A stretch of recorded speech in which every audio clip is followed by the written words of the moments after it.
Hello, beautiful beings. It's Christy Wood Giles here, and I'm so excited to be back with Charlotte Tomlinson.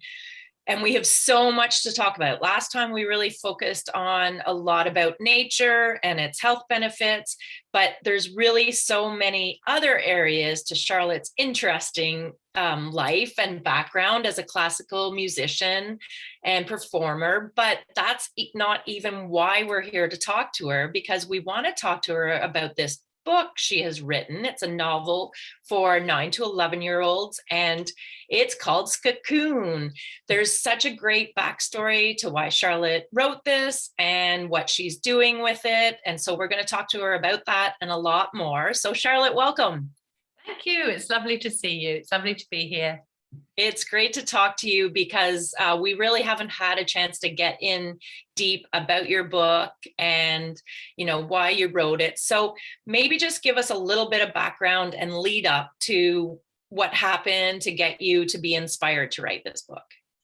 Oh, that's a tricky one. I mean, I would say, because as a musician and as a teacher, I've taught children all my life, all my career, my adult life, and it's just through the interaction of children and starting to learn the way they work and the way they think, and particularly and sometimes you have really special relationships with children, nephews, nieces, or other people's children or whatever.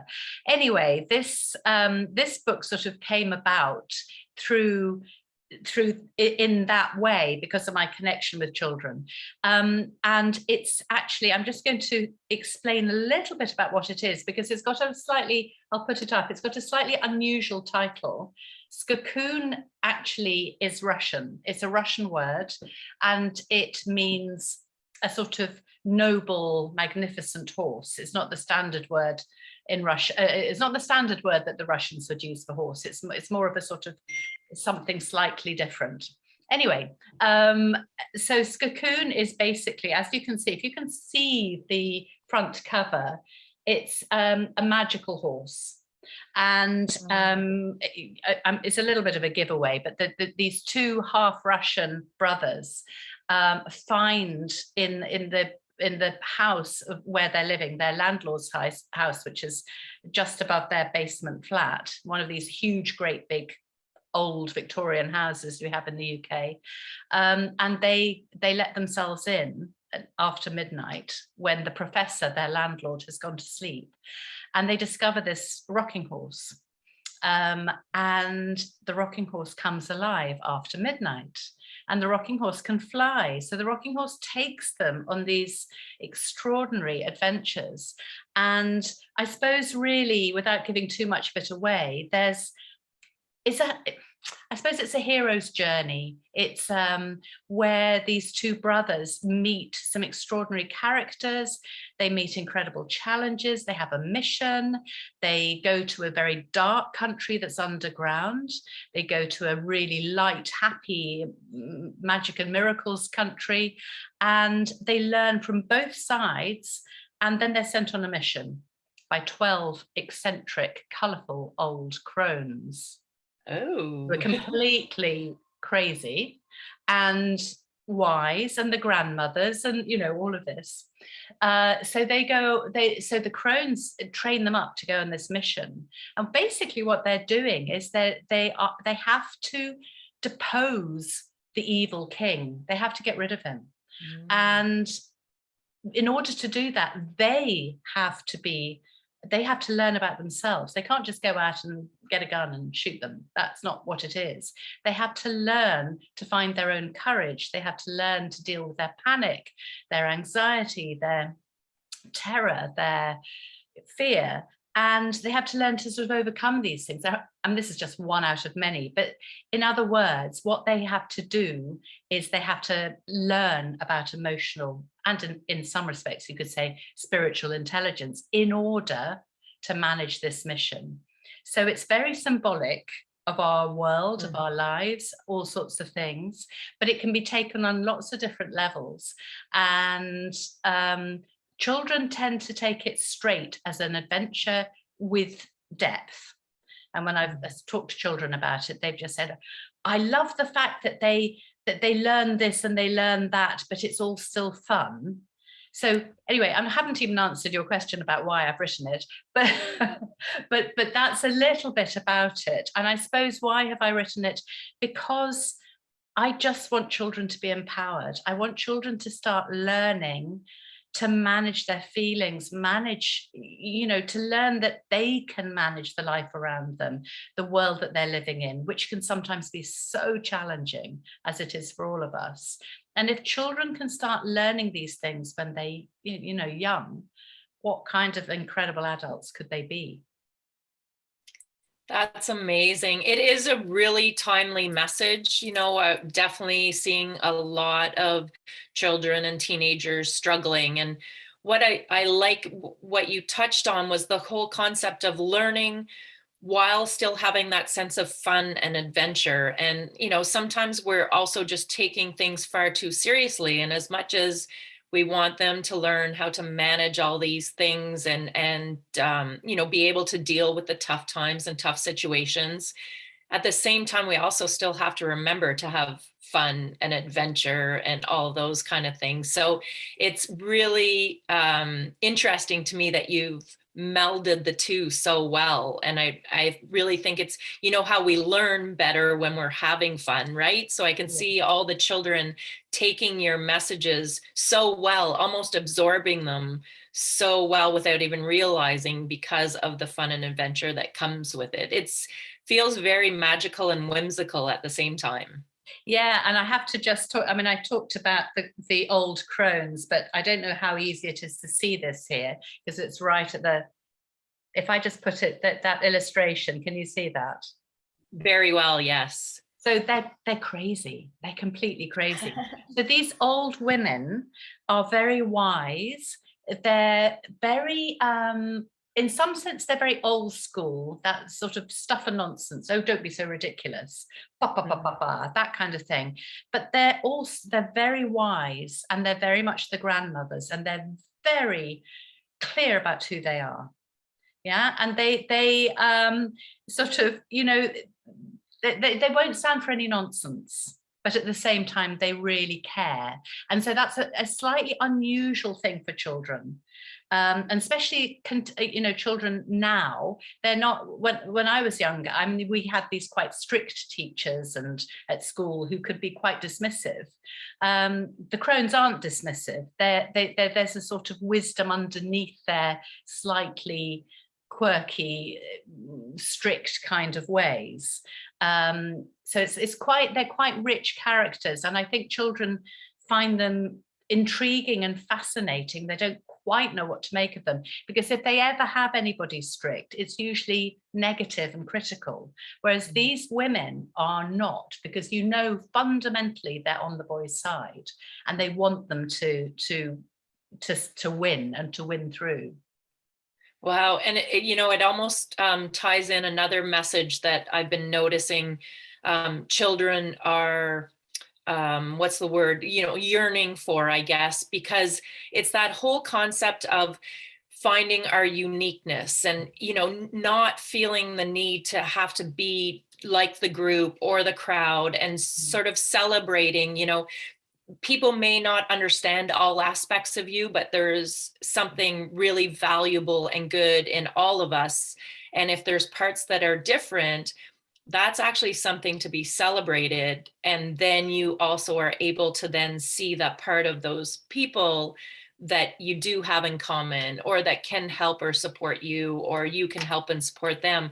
And just like almost loving everybody for how they are. And the more we celebrate that, the more we can discover all these benefits in one another, so it's kind of cool that I really think that's a strong message for the age group you're looking to, that is being missed right now. We're really scared to show our uniqueness and to be different, but that's how we find who we are and our value. I think one of the things that the feedback I've got from children who've read it is what is really interesting, because there are two boys. Two boys is not common. If I I published this myself, and one of the reasons I published it myself is because I knew that traditional publishing was less likely to want me to have two brothers. They would want a boy and a girl. They'd want sort of nice and neat. They'd want, all of those things. So, but I like the fact that there are two boys, because I think boys are given less attention in this kind of genre of book. It's now got to the point where there's lots for girls, and then the boys don't read it. But if the boys are the focal point, and also then they're more likely to read it. And the boys have been very taken by the characters, which is very interesting. And the thing that I wanted to also stress is the two characters are Vania and Mishka. They're the two brothers. They've got Russian names. I'll talk about that in a second. They're very, very different characters. So Vania is the older one. He's drifty, he's dreamy, he's shy, he's very creative. He discovers his artistic qualities in the journey, in the book. And he's the one who can, there's something called mind speak, which is basically a way of getting across the idea of telepathy to children. So it's mind speak, which is how they talk to Skakoon, because Cocoon doesn't talk. So they talk to Skakoon through mind speak. And they have to learn, and Mishka starts learning first. Mishka's much more outgoing, extrovert, classic boy. He loves football. He sort of launches his way into things. Vanya tiptoes his way into things. And Mishka starts learning first out of the two boys, and takes him a bit of a while, but Vanya goes straight in there. He gets it straight away. So of course it's easy to do mind speak. Can't you do it? So that the difference between the two boys is really marked. And I think I had a number of boys say to me, well, I'm more like Vanya, my brother's more like Mishka, and I'm more like Mishka, my brother's, so they can recognize themselves. And the boys love it, but the girls recognize themselves as well. The girls don't have to have girls to be able to relate. So right. You can say, well, I recognize myself in Vanya, and they love the way that the two characters develop and get more confidence. So, by the end, Vanya's just so full of confidence and he's really becoming himself. And that's how they manage this mission. That's amazing. It makes me think of one time I was having this conversation with someone, and we were sort of digging down as to what self-esteem is. And I was kind of searching, even for definitions. And really what I found was esteem is our value. And so I said, we really, and we aren't necessarily born with self-esteem. It's something we develop as we go through our life. And really we develop our value by experiencing things we value. It's so we've sort of misled ourselves about how we develop self-esteem, and really it's this discovery that you're talking about, and discovering things that the two boys discovered things about their personality traits that helped them do one thing, and maybe the other one was more successful at something else. But as they discovered things they were interested in, they discovered their value, they discovered things that they did well and, were skilled at. And so it's literally the epitome of what we were trying to describe, that, and as adults, we keep discovering things we value and our value that we have in ourselves. But life is really a journey of discovering who we are. And, you've really nicely put this in this clearly very multi-layered story. So it's amazing. You talk about already so many different threads that you're able to weave through the story. It sounds like it would be the kind of book you just can't necessarily stop reading. You'd want to read it all in one sitting. Well, they do. I have got the most gorgeous photographs of lots of children holding their books up like this, and they've sort of read it all in one go, and it was all lovely. Oh, it's just gorgeous. So they do. And also, I mean, the really interesting thing is I wrote this well before any hint of Russia, Ukraine, and everything that's going on at the moment. And Yes. I don't want to talk about politics at all, but what I do want to say is that people are people, whether they're Russian, Ukrainian, or anything else. Children are children, whether they're Russian or Ukrainian. And, you know, these boys are half Russian. So they come over to England from St. Petersburg, which is where they were brought up with their Russian father who's died. That's the beginning of the book. And they come over back to London with their English mother.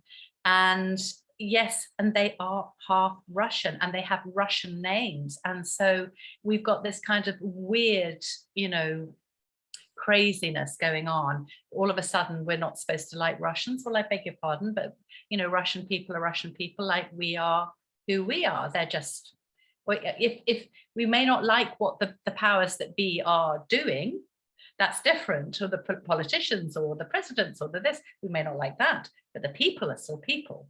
And those Russian children are still Russian children. And one of the themes, you know, one of the backstory theme is that they come over and they are fish out of water in London, because how different is London from St. Petersburg? You know, in every respect. So they come and they've got Russian accents and they can't fit in at school. So they're bullied and they're miserable and they can't, you know, London is gloomy. And so that's the starting point from which they then develop.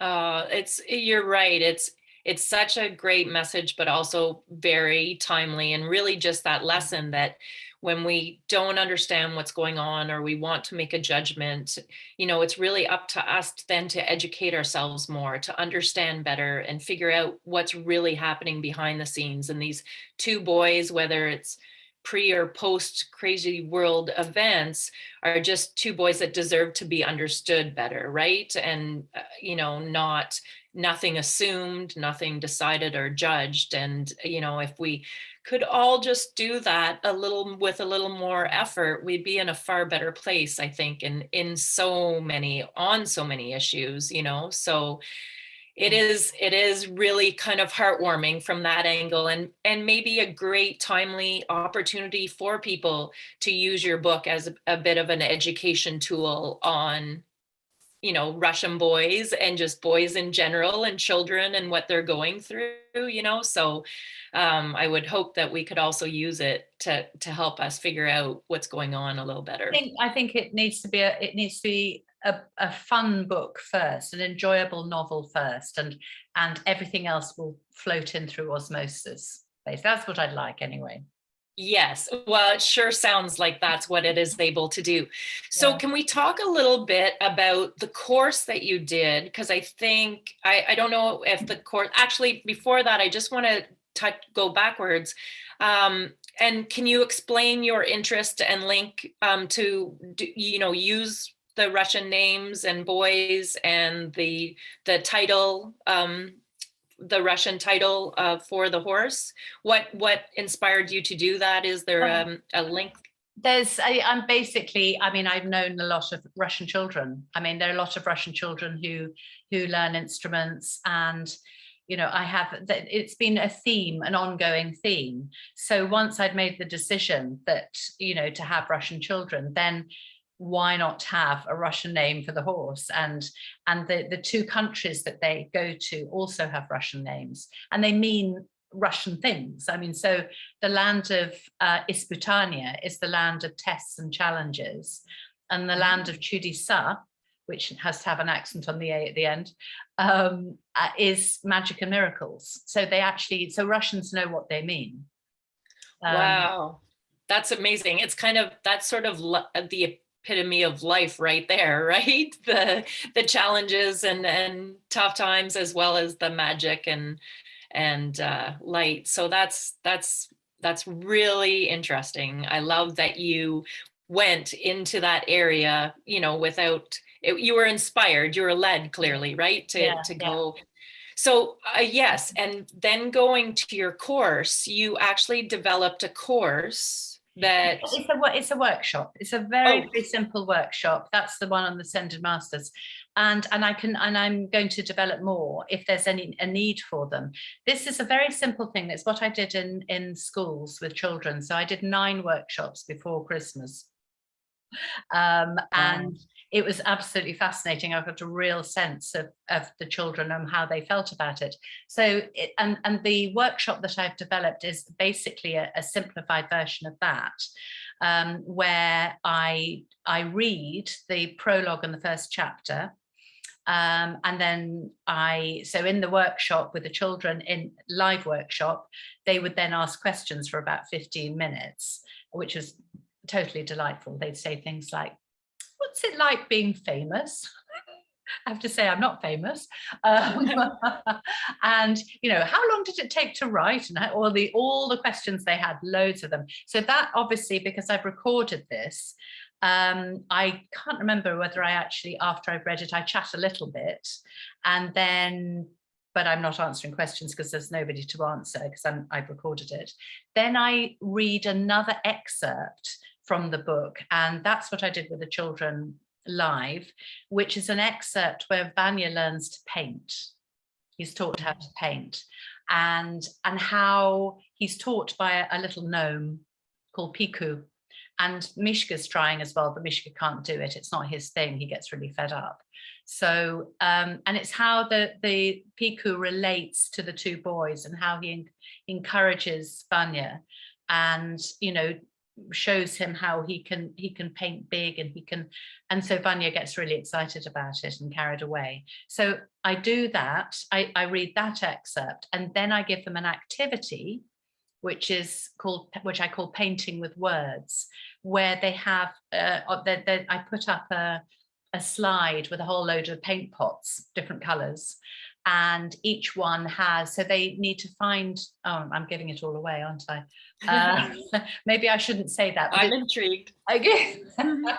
But basically they're having to learn how to describe something, I won't say what it is, something that's important to them in different ways through their different senses, and find words. So it's a way of finding words.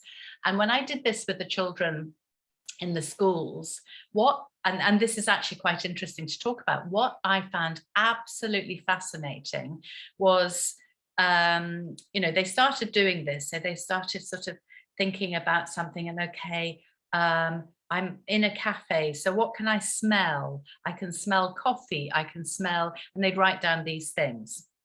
And then in the different classes, I'd have these hands coming up and they'd say, can I draw pictures as well? And I said, well, of course you can. Didn't think anything of it. And they would go, oh, they were so over the moon. They were so excited that I'd given them that freedom. It's just simple. All they had was a piece of paper, and I think they might have had coloured pens. They may not have even had coloured pens. I think they just had a pencil and a paper. And they were they loved it. They absolutely loved it. And what they loved was the freedom of being able to write any words. I said, you can write all over the page. You can write upside down, back to front. And one boy wrote me a letter afterwards and said, I wrote my name backwards 7 times. And it's just, I just love it. It's like, that's what he wanted to do. And this had opened them up. And the whole point of the exercise was a freedom, is to say the beginning of creativity, certainly with writing, is to feel free. So you just throw things down. And then you learn the next stages. You learn to edit, you learn to structure, you learn all sorts of other things, all skills. But right at the beginning, you need freedom to be creative, and anything goes. And they loved it. Wow, that's amazing. Because when you first started talking, I was actually going to do a typical author question, because I've written a book about my journey through healing, but I was thinking to myself, it must be amazing to have your creative mind, to have come up with all of, I can't imagine. I don't have that level of creativity. So I was going to ask you, how did you foster that? How did you develop it? And you almost answered it perfectly, where, you know, and I'm imagining all these children just all of a sudden feeling inspired to write a book or get into more arts. But just like you said, you use the word, the freedom. Yeah, that's the freedom. They don't have it. And I had no idea, because I don't teach at schools. So I had no idea. I mean, I don't blame the teachers at all, because they're restricted and they have to do certain things and jump through certain hoops. But just the simplicity of me saying, them asking whether they can draw pictures as well as write. Well, of course. For me, it's automatic. But it's knowing and how easy it is for them with that simple thing, that simple bit of permission to find those ideas. They had no problems. They said, oh, I'd like to do this and I want to do that. And I said, and I had these letters saying, I really like the activity. It was so fun, and it was so, you know, and they would use these words like fun, and I felt so good. I felt so in, and they were expressing how they felt about doing things so simple. Wow. It is when you describe the one child saying the freedom in writing your name backwards, you know, but that's amazing. It's so true. Just to think, to do something so harmless, but to really feel like you're just kind of challenging yourself to go out of the box just a little bit. And I can see, I'm feeling the opportunity for creativity to develop just by that. What I love the word using, just freedom, you know, we don't teach or foster freedom in a lot of ways, but wow, what they could develop if we did. What I find fascinating is, you know, we've got all this focus on phones and video games and this, that, and the other, and I'm not going to slam any of them because they have their place. But this was one page of blank A4 paper and a pencil, and they were ecstatic. Wow. And it's like, what does that say? What does that say? What message is that? I mean, how simple it is to encourage our children to be alive and alert and awake and try things out, and what happens about, you know, and if we really take interest, you know, and with the little the extract that I was talking about where Piku teaches Vanya, the key thing about that is that I put in that Mishka doesn't like it. He's no good at it. He just puts great big X through his painting and he just says, I don't like this. And Piku says, it's not your thing. It's okay. You'll find what sparks you off, what inspires you. And then he just kind of relaxes and kind of just sits down and watches and doesn't. And then the next chapter, he does find out what he loves. And, you know, and that's when he comes alive. And it's so true, even when we were talking earlier about life is about finding things we value. And really, we have to just keep trying, right? Some things will be us and the next thing won't. But if we give up because we're finding things that aren't us, that's information too, right? The things we don't like are telling us something about, you know, who we are and what we might like, but we just can never stop looking, trying, you know, testing things out to see if it feels good or if it doesn't. Well, kudos to you. You're definitely fostering so much in these children, and it's just amazing messages and learning experiences. Now, I do know that a lot of your musical background and working with children with music led you to, I guess you could say, you know, understanding kids, being inspired to how you could help them and guide them. Can you talk a little bit, well, one, about your musical background as well as your work with children and music? Yeah, sure. I mean, I've been teaching for years and years and years. Piano is my main focus. So I haven't taught in schools, or if I have taught in schools, it's been one-to-one instrumental lessons, which is different from class music. But I've right from the age of 17, I've been teaching. So I've been teaching a long time. And yes, I started off teaching children. I only have one under 18 now. I have very few under 18s, but that doesn't mean I don't love kids. It just means that I've shifted slightly. So my focus is on much more advanced students. I teach, you know, university music college students, that kind of level now. And so that's one thing. And what my musical work has developed, there are parallels with the writing and the story. So my musical work has developed into this area, which is supporting mostly classical musicians, but I do work with folk, rock, jazz, pop, you know, all sorts as well. And supporting people in terms of performing. So performance anxiety is huge. It's rife amongst musicians, as is physical tension. So, you know, somebody may not feel that they're anxious or have nerves, but they might be very, very subtly tense. And this is something that I've been doing for a number of years, and it's become, I don't know whether it's the same. I do think it's the same in the States, in North America. I'm just wondering, because in the UK, certainly there is a taboo around owning up to being anxious about performing. There's a big taboo. And in the students, it's starting to be talked about more. At the conservatoire level, it's starting to be talked about. But in the profession, in the orchestras, it's still taboo because people are worried, I mean, unconsciously here, that if they talk about their so-called weaknesses, which aren't weaknesses, but their anxiety or their nerves, they may not get work, they will be seen to be weak, all of this sort of thing. So there's a whole big issue, excuse me, issue about it.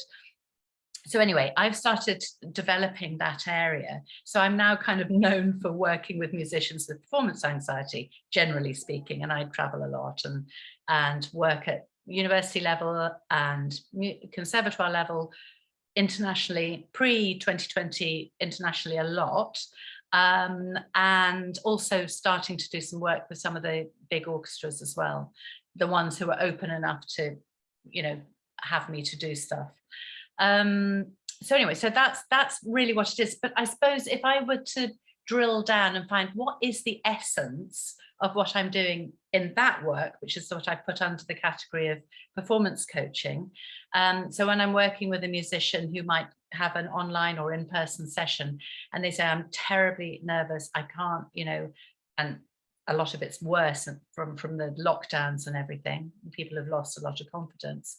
I will be, the essence of what I'm doing is helping them get all the stuff out of the way, all these sort of obstacles out of the way, so that they can really be who they are fundamentally and perform with their own expression and without all of these blocks and these anxieties and this all these issues. So in this, the parallel with Skakoon is that in Skakoon, I'm showing that two children, if they learn certain things in terms of emotional intelligence, and they can actually become empowered and they can be who they really are. It's very, very similar to what I'm doing in my sessions with musicians, which is, let's get the stuff out of the way so you really can express yourself.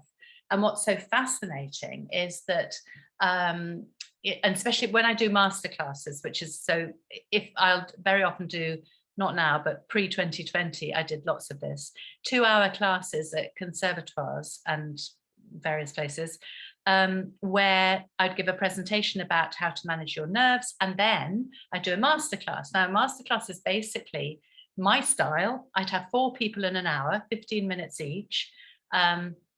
Somebody would play, didn't matter what instrument, an excerpt of some bit of music, and invariably they would be terrified because they're playing in front of their colleagues, their peers, their fellow students. It might be their teacher, it might be the head of department, and they're very, very nervous. So by helping them understand themselves, by giving them some practical tools, some how to free up, how to physically, how to be more settled in their body, how to manage, how to stop beating themselves up, or whatever it might be that they were doing, 1 or 2 key things, and before the end of that 15-minute session, their playing had transformed, and it was nothing to do with practicing more.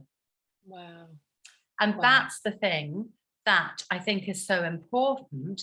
This is like, so my thing is, in the classical music world, can be a bit stuffy, not always, but it can be.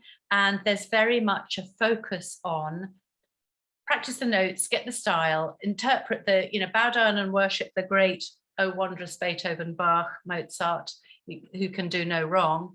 And, that is like the utmost priority, that you have to interpret these absolutely just so, and you can't make any mistakes, and this, that, and the other. And my thing is, okay, that's great. But what about the human being who's behind that? What about the human being who's playing that music? If that human being is not happy, hasn't had enough food, hasn't had enough water, is feeling really tight, is really anxious, feeling they're going to be judged, they're not going to be expressing that music.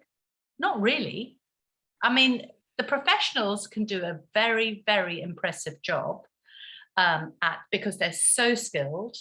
But even with top professionals, and I have worked with them, the top soloists and people, even with them, if you give them some tools and just help them calm, my God, it just takes off. So Wow. It's incredible. It is. And really, I feel it's what the whole world needs right now. And when you were talking about, sometimes people don't really even think they're stressed or having anxiety, but I think that's a function of the world we live in right now. I'm always telling people we're living at such a chronic level of stress that we think that's normal now.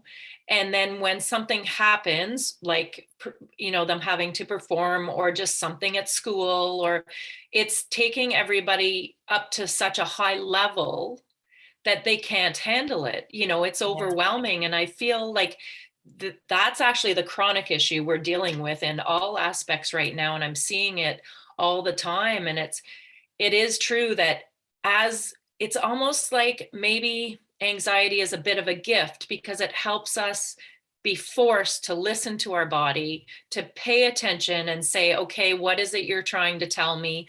What is it that you need to take care of yourself? And all of a sudden the mind and body start to communicate a little bit better. We have no choice but to do that when the anxiety gets to that level, or we will never be able to manage it. And in a weird way, it is a gift. And clearly you are helping them find that gift to discover who they are uniquely. And I just wish so many more children can understand and learn that process, which I guess really, yeah, you've taken that and put it into your book for them. So what a great tool that you've been able to give them with your book, really, from all of your experience. So it's kind of heartwarming when I see the challenges that are out there and what everybody's going through, that you have done this in a nice little exciting package for them to be able to learn all of that. But it's literally the most important thing, I think, we do need to learn in life, but especially right now, is really getting to know ourselves and, find our uniqueness, I guess, would be what I would say. Yeah, I just think this last 2 years, I see around me, and you see it too, I know, so many traumatized people. I mean, we are all dealing with the after effects of trauma, because you can't be locked down and have loads and loads of fear. Yeah. Sorry about that. I think that was my connection. Loads of fear around in the air, from the media, from the television, from the radio, everywhere, and not have that impact you. I mean, it's huge. And for children to see masks, people's faces blocked off, and all of those, and in some cases have to wear them themselves, it's very, very frightening and very, very alienating. And I think that, we just need a bit of nurturing, generally, and yes, I mean, this is just my small way of contributing and wanting to contribute. I would love actually to be able to take the workshop idea and develop that. So I'm just waiting to see if there's any demand for it. But if there is, I could do online workshops with bunches of children. There's all sorts of possibilities for doing that, all over the world. That's all possible. And that's something I'd love to do. But yes, I'd love children to have access to the book so that they can feel the nurturing that's sort of come through it, and the support of them that basically has been fed through it from me. That's amazing. So yes, let's talk about that. It's available on Amazon, right? Yes, it is. And is that Canada, the US, as well as the UK? As long as you go to Amazon.com, and it's, yes, I mean, it's, you'll see, I mean, we can put the link below, but this, I mean, it's very distinctive. I ought to tell you about the illustrator, actually, because she's 82. No way. Yeah, she's 82. Wow. And she's fabulous, and she's old school, and I love the old school nature of it. But anyway, she's a delight, total delight. And yes, you can get it on Amazon, and Amazon.com for anywhere, that Amazon.co.uk if you're in the UK. And that's basically it. Please write a review, because the more the merrier. It really helps me. And yes. The other thing is the workshop. I mean, I'm available if you contact me through my website, and that it would be great to, I can either design a workshop, or I can do the one that I've already got, which really works well. It's been tried and tested. It would be, I'd love to do that. I'd really love to do that. And that your website, Charlotte Tomlinson? CharlotteTomlinson.com, yes. Okay. Awesome. And the page of Skakoon is just /Skakoon, but we'll put that down below, I think. Yes, all the links will be down below for sure. And yeah, they can access your workshop through the Ascended Masters store as well. So we'll have a link to that too. Yes. Well, that's amazing, Charlotte. And you know, it's interesting. You recently post our last conversation, sent me a picture about bluebells that are in the woods. And it was interesting because I was looking it up a little bit, and it was mentioning that bluebells are a symbol of kindness and gratitude. And then you also sent a picture of deer, which I've always associated with love and caring.